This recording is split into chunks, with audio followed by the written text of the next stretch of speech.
America के Florida में एक अजीबोगरीब मामला देखने को मिला है। दरअसल ये मामला एक लड़की से जुड़ा है। 24 वर्षीय इस लड़की ने 68 वर्षीय एक रईस बुजुर्ग शख्स से शादी की और दोनों खुशहाल जीवन जी रहे थे। लेकिन एक दिन उस लड़की को पता चला जिसके साथ वो एक पत्नी की तरह रह रही है, वो तो उसका सगा दादा है। हैरान कर देने वाले इस राज का खुलासा तब हुआ जब शादी के 3 महीने बाद एक दिन युवती अपने पति के पुराने एल्बम को देख रही थी। तभी उसकी नजर एक पुरानी फोटो पर पड़ी और वो हैरान रह गई। जिस व्यक्ति से उसने शादी की थी वो तो उसका सगा दादा है।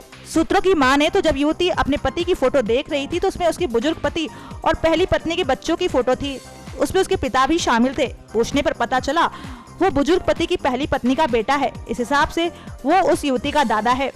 लेकिन ये युवती इस सच्चाई को जानने के बाद भी अपने पति को छोड़ने के लिए तैयार नहीं है। 68 साल के बुजुर्ग पति ने कहा कि उसकी पहली पत्नी उन्हें छोड़कर अपने बच्चों के साथ कहीं चली गई थी। काफी ढूंढने के बाद भी जब कुछ पता नहीं चला तो उन्होंने दूसरी शादी कर ली। लेकिन दूसरी शादी ज्यादा दिनों तक नहीं चल पाई और अंत में तलाक हो गया।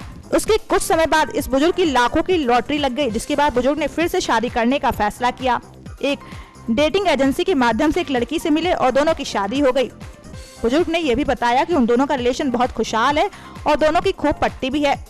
युवती का कहना है, जब मैंने उस फोटो एल्बम में अपने पिता को देखा तो मैं हैरान हो गई थी, लेकिन मुझे लगता था कि हम दोनों के बीच रिलेशन इतना मजबूत है कि इस तरह की कोई भी बात हमें एक दूसरे को छोड़ देने के लिए तैयार नहीं कर सकती है। इसलिए सब कुछ जानते हुए भी हम दोनों साथ हैं। नेक्स्ट 9 न्यूज़ रूम से अभिलाष पांडे की रिपोर्ट। लेटेस्ट अपडेट्स के लिए सब्सक्राइब करें।